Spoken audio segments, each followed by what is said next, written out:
সুপ্রিয় দর্শক শ্রোতা, আজকে আমাদের ডিএস মিডিয়ার পক্ষ থেকে আপনাদের সবাইকে শুভেচ্ছা। আজকে আমি ডিএস মিডিয়া সহ আমার স্নেহের ছোট ভাই সুব্রত রায়ের সাথে আমরা মিলিত হয়েছি শুক্রবারের সাপ্তাহিক সংলাপ নিয়ে। আমরা আজকে এখানে এই জন্য সমবেত হয়েছি যে আমরা সম্প্রতি কিছু ঘটনা আপনাদের মাঝে আলোচনা করব। হ্যাঁ, তা আমি প্রথমে আমার ছোট ভাই সুব্রত রায়ের কাছে যাচ্ছি। হ্যাঁ, সুব্রত রায়, আপনাকে আমাদের সংলাপে আসার জন্য আন্তরিক ধন্যবাদ জ্ঞাপন করছি। আজকে আপনি যে বিষয়টা নিয়ে আলোচনা করবেন সেইটার নাম হচ্ছে 13 বছর শিশুর বাচ্চা। এই বিষয়ে আপনি আপনার কিছু মতামত আমাদের মাঝে উপস্থাপন করেন। নমস্কার। আমাদের সঙ্গে যারা যুক্ত আছেন দেশ ও বিদেশের মাটিতে, প্রত্যেককে আমাদের ধন্যবাদ। আজকের এই টক শোতে আমাকে আলোচনা করতে বলা হয়েছে যে আমাদের সম্প্রতি সামাজিক যোগাযোগ মাধ্যমে একটা ভিডিও ভাইরাল হয়েছে। 13 বছরের একটা কন্যা শিশু, তার কোলে 7 মাসের আর একটা শিশু। এখন আমাদের এই বাংলাদেশের প্রেক্ষাপটে যে একটা শিশুর বা একটা মেয়ের বিয়ের সর্বনিম্ন বয়স হচ্ছে 18 বছর, আর একটা ছেলের বিয়ের বয়স হলো 21 বছর। কিন্তু আমার কথাটা এরকম যে 13 বছর বয়সে যে যখন এই মেয়েটার বিয়েটা করানো হলো, তখন কি এই বিষয়টা ঊর্ধ্বতন কর্মকর্তা যারা আছে তাদের নজরে কি এটা আসলো না? একটা শিশু 13 বছর বয়সে যদি তার বিয়ে দেওয়া হয়, তবে তার তো শারীরিক বা মানসিক কিছু সমস্যা ফেস করতে হয়। আমরা ঊর্ধ্বতন কর্মকর্তাদের কাছে করজোড়ে প্রার্থনা রাখবো যে যাতে আমাদের এই বাল্যবিবাহ না হয়। বাল্যবিবাহ হওয়ার পরে যে বাচ্চা মারা যাওয়া, শিশু মৃত্যুর হার বেড়ে যাওয়া, বা ধরেন যে আপনার এই যে মা থাকে, সে মায়েরও তো প্রসব পরবর্তী একটা জটিলতা তৈরি হয়। তা আমি আমার প্রধান আলোচক বাবু দীপুষ চন্দ্র রায়ের মাধ্যমে সবাইকে জানিয়ে দিতে চাই যে যাতে এরকম ঘটনা পুনরাবৃত্তি না ঘটে, সেদিকে যাতে সরকারের ঊর্ধ্বতন কর্মকর্তা যারা আছে তারা দৃষ্টি রাখবে। আচ্ছা সুব্রত বাবু, আমরা কি কি পদক্ষেপ নিতে পারি যেটার মাধ্যমে এই সামাজিক অবক্ষয়গুলো আমরা দূর করতে পারি? আপনি আপনার মতে যেগুলো আপনাদের আমাদের মাঝে। আচ্ছা, আমরা প্রথমে তৃণমূল পর্যায়ে যে আমাদের এনজিও ক্ষুদ্র ঋণ যে সংস্থাগুলো আছে, আমরা তাদের মাধ্যমে সমস্ত গ্রাম থেকে গ্রাম অঞ্চলে ছড়িয়ে দেবো বিভিন্ন ব্যানারের মাধ্যমে যে অল্প বয়সে মেয়েদের বিয়ে হলে কি কি ক্ষতি হচ্ছে, বাল্যবিবাহের জন্য কি কি ক্ষতি হচ্ছে, সামাজিক, আর্থিক, মানসিকভাবে এগুলো আমরা ছড়িয়ে দেবো, সবাইকে জানাবো যে এটার কুফল আসলে কি কি। এবং যে আইনি মাধ্যমে যে বিয়েগুলো হয়, যে উকিল যে বিয়েগুলো করায়, আমি তাদেরকে বলবো যখনই বিয়েগুলো হবে তখন আপনারা অবশ্যই জন্ম নিবন্ধন এবং এনআইডি কার্ডে বয়সটা দেখে নেবেন যে আসলে বয়সটা ঠিক আছে কিনা।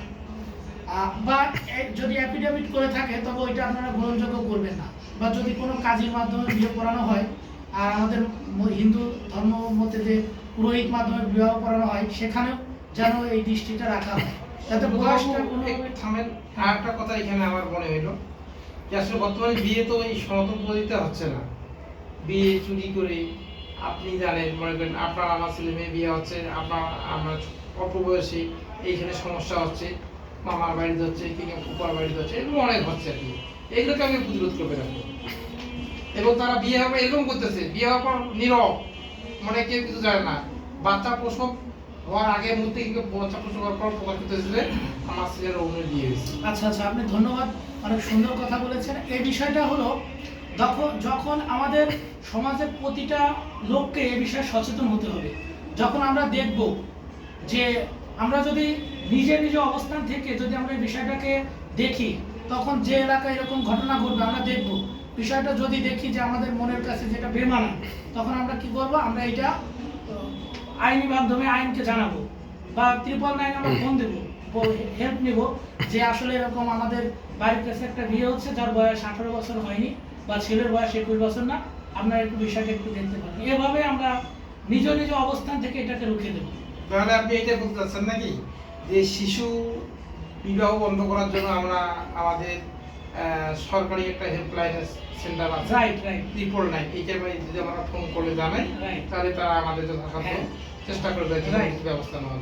শিশু ও নারী অধিকার যে মানবাধিকার সংগঠন আছে তারা আমাদের এ ব্যাপারে হেল্প করবে। সুব্রত বাবু, আপনাকে ধন্যবাদ। এই বিষয়ে ধন্যবাদ বাবু আপনাকে ধননী রায়, আপনি কিছু বলার তাকে বলেন। এ বিষয়ে আমি যেটা বলবো যে আমার সহ-আলোচক যে কথাটা বললো যে অবশ্যই একটা হেল্পলাইন আছে, আমাদের প্রত্যেকটি নাগরিককে সচেতন হতে হবে। নাগরিক যদি সচেতন না হয় কখনো সম্ভব না। যেমন আমার বাসার আশেপাশে যদি একটা বাল্য বিবাহ হয়, আমি কিন্তু সহজে হেল্পলাইনে একটা ফোন করে বিবাহটা বন্ধ করে দিতে পারি। এরকম যদি আমরা প্রত্যেকটা নাগরিক সচেতন হই তাহলে অবশ্যই এটা আমরা নিধন করতে পারবো। তাহলে দর্শক শ্রোতা, আপনাদের মাঝে আমি আর একটা এই বিষয়ে যোগ করতে চাচ্ছি। আগে আমি নিজে, তারপর পরিবার থেকে তারপর কি সমাজ থেকে গ্রাম থেকে ইউনিয়ন, এভাবে আমরা আমাদের সমগ্র দেশটাকে একটা যদি আমরা সোনার দেশে পরিণত করব। গ্রাম ভাবি, তাহলে আমরা এই যে বাল্য বিবাহ কিংবা এই যে অল্প বয়সের মানুষের কি বলবো মানে শিশুর কোলে শিশু এইরকম বিষয়গুলো আর কি আমরা রোধ করতে ঘটনা পারবো। যাতে পুনরাবৃত্তি না ঘটে। পুনরাবৃত্তি না ঘটে এবং এরকম সামাজিক অবক্ষয় না ঘটে। তাহলে এইভাবে আমরা এই ব্যাধিটাকে আর কি দূর করতে পারবো। দর্শক শ্রোতা, এখন আমরা আবার নেক্সট টপিকে যাব। সম্প্রতি যে বিষয়গুলো হচ্ছে তার মধ্যে একটা মানে বিশেষ ভাইরাল ঘটনা, যে মানুষ গড়ার কারখানায় যে সমস্যা হয়েছে এই বিষয় নিয়ে আমার ছেলের ছোট ভাই ডিএস মিডিয়া, সে এখন আপনাদের মাঝে এই বিষয়ে কিছু পেশ করবে। তো বিষয়টার নাম হচ্ছে প্রধান শিক্ষিকার ভাইরাল ভিডিও। আচ্ছা, এখন ধন্যবাদ। ডিএস মিডিয়া, আপনি এই বিষয়ে কিছু আমাদের মাঝে পেশ করেন। অসংখ্য ধন্যবাদ। একটা ভালো টপিক নিয়ে কথা বলার সুযোগ পাইছি। আসলে আমরা কিছুদিন থেকেই গণমাধ্যমে একটা ভিডিও দেখতে পাচ্ছি, একজন প্রধান শিক্ষিকা তিনি স্কুলের মাঠে একটি গান গিয়েছিলেন। এখন এই ভিডিওটা আসলে ভাইরাল হয়েছে, আমরা সবাই দেখছি। তো এই ভিডিও সম্পর্কে অনেকে অনেক মত প্রকাশ করছেন। তো এই ভিডিওটা কোনোভাবে আমাদের যে শিক্ষা মন্ত্রণালয়ের প্রতিমন্ত্রী, মাননীয় প্রতিমন্ত্রী এইটা আসলে আমলে নিয়েছেন। এই কথাটা ববিহাজ্জাস আমাদের প্রতিমন্ত্রী। তো তিনি একটি বক্তব্যে আমি দেখলাম, তিনি বলছিলেন যে আসলে গান গাওয়া এবং শোনা কোনোটাই অপরাধ নয়। জি জি। আরেকটা বিষয় হচ্ছে বাচ্চাদের গানের মাধ্যমে শেখার পদ্ধতিটাও কিন্তু খারাপ না। আমরা তারপরেই আরো কয়েকটা ভিডিও দেখতে পাইছি যে আসলে তিনি গণিত সুন্দর গানের মাধ্যমে শেখাচ্ছেন, এটা খুব ভালো একটা বিষয়। তিনি অবশ্যই এই বিষয়টাকে সাপোর্ট করছেন এবং অন্যান্য শিক্ষক শিক্ষিকা বিভিন্ন স্থান থেকে প্রতিবাদ জানাইছেন যে না, এটা তো কোনো সমস্যা নাই। এখন বিষয়টা হচ্ছে এটা ভাইরাল হইলো কিভাবে এবং মানুষ অনেক মতবাদ দিচ্ছে। এই প্রসঙ্গে ববিহাজ্জাস আমাদের মাননীয় প্রতিমন্ত্রী এই কথাটা বলেছিলেন যে এটা ভাইরাল করেছিলেন কে? সাংবাদিকদের উদ্দেশ্যে বলছিলেন যে এটা আপনারাই ভাইরাল করেছিলেন, এখানে দোষের ঠিক আছে। এখানে বলা যায় আপনার আপামর জনতা সবাই করছে। আরেকটা বিষয়, সবাই মধ্যে যেহেতু বর্তমানে সোশ্যাল মিডিয়া আছে। আরেকটা বিষয় হচ্ছে কি, আসলে প্রাইমারি স্কুল যেগুলো আছে, আমরাও আসলে প্রাইমারি স্কুল পার করছি, অনেকে প্রত্যন্ত স্কুল থেকে। সেই জায়গাতে দেখা যায়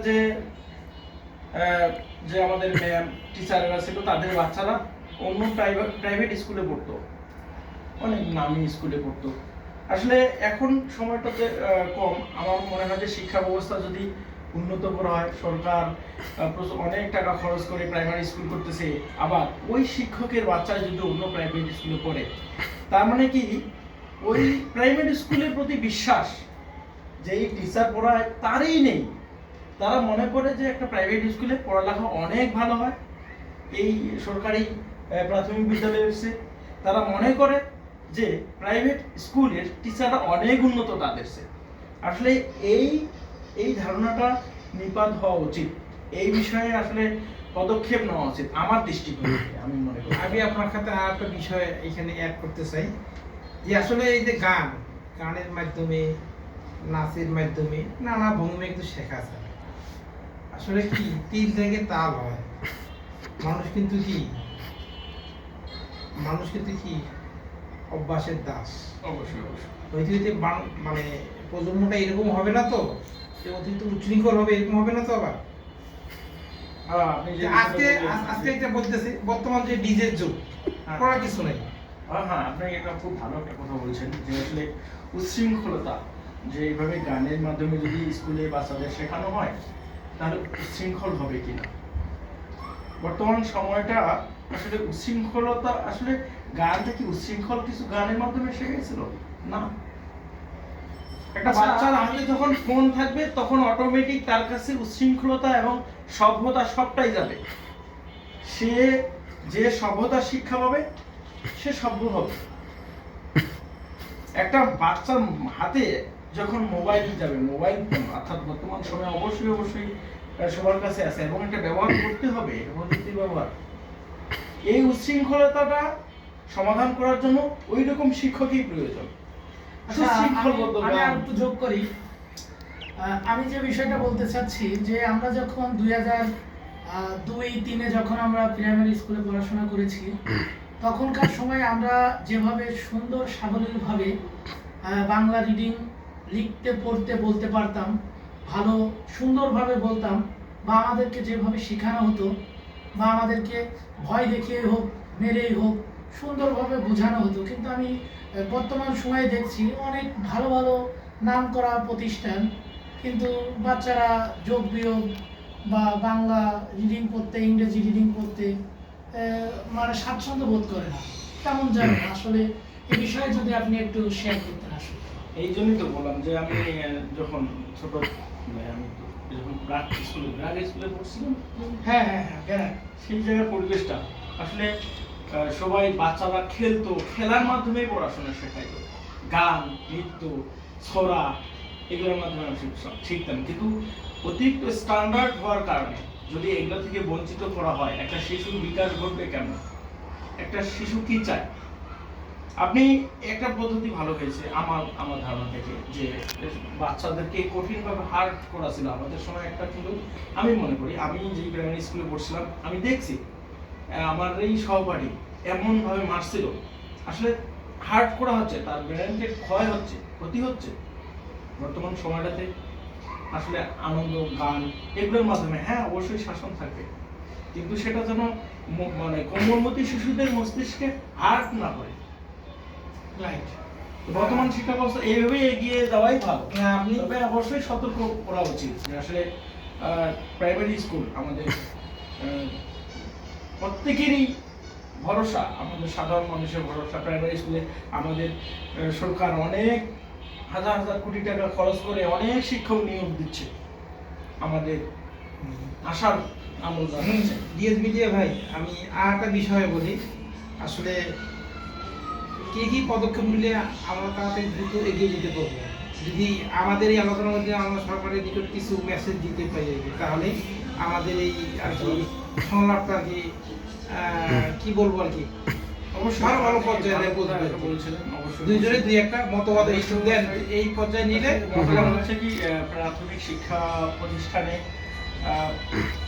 বাচ্চাদের জন্য নতুন খেলনা এবং দুপুরে যে একটা সময় দুপুর শিক্ষাতে একটা বিস্কিট দিত, হ্যাঁ, তখন বাচ্চারা স্কুল যেতে স্বাচ্ছন্দ্য বোধ করবে। এবং যদি টিচাররা ভালোবাসার সাথে, যেমন এই আমাদের প্রধান শিক্ষিকা সম্পর্কে আমরা আলোচনা করলাম, গানের মাধ্যমে সুন্দরভাবে, ছড়ার মাধ্যমে সুন্দরভাবে পড়ালেখা শেখাচ্ছে, আসলে এগুলাই গ্রহণ করে, একটা শিশু এগুলাই চায়। আচ্ছা, আমি একটু যোগ করি যে আমরা বাইরের রাষ্ট্রের দিকে যখন দেখি, জাপান, সিঙ্গাপুর, ওইসব রাষ্ট্রে কিন্তু আমি দেখেছি যে সিঙ্গাপুরের বিষয়টা আমি একটু বলি, যেখানে 5ম শ্রেণী পর্যন্ত ওদের শুধুমাত্র চিত্রাঙ্কন করানো হয়, আর বিভিন্ন কিছু দেখানো হয়, মানে কিভাবে ওদের ব্রেনটাকে আগে প্রথমে বিকশিত করা হয়, মানে 1 2 বা প্লে লেভেল যেগুলো আছে শুধু চিত্র অঙ্কন বা ভাবের জগৎ, আনন্দ, খুশি, মানে এই যে স্কুলে আসলে একটা আনন্দ লাগবে, এইটা ওদের মধ্যে আগে প্রথমত দেওয়া হয় যে এই তুমি যে স্কুলে আসতেছে এটা একটা মজা তোমার জন্য, ভালো লাগা। তাই এই যে আমাদের দেশে আমি দেখি যে শুধু প্রথমেই পরীক্ষার উপর পরীক্ষা চাপিয়ে দেওয়া, ব্যাগ ভর্তি বই চাপিয়ে দেওয়া, এটা আসলে আমার মনে হয় যে শিশুদেরকে এমনভাবে সৃজনশীলভাবে গড়ে তুলতে হবে যেখানে প্রতিটা শিশু সুব্রতবাবু, যে স্কুলে আসার জন্য পাগল হয়ে যাবে। এখানে আমি একটা যোগ করি যে বিষয়টা এইভাবে বলতে হবে যে উন্নত দেশে তারা শিশু দেখে, যে আমরা বলি না যে এই গাছটা ভালো হবে, দুইভাবে বলতে গাছটা কেমন হবে, তারা দেখে যে কোন বাচ্চা কি চায়, তারা সেইভাবে আগায়। কিন্তু আমরা ওই রকম পর্যায়ে এখনো পৌঁছাইনি। আমাদের অর্থনৈতিক ভঙ্গুর এবং আমাদের এই যে আমাদের আচার আচরণের সব কিছুতে আর কি ধীরে ধীরে আমরা এক সময় যাবো, উদ্বোধন করতে সময় লাগবে। কিছু কাছে কোনো মেসেজ আছে না?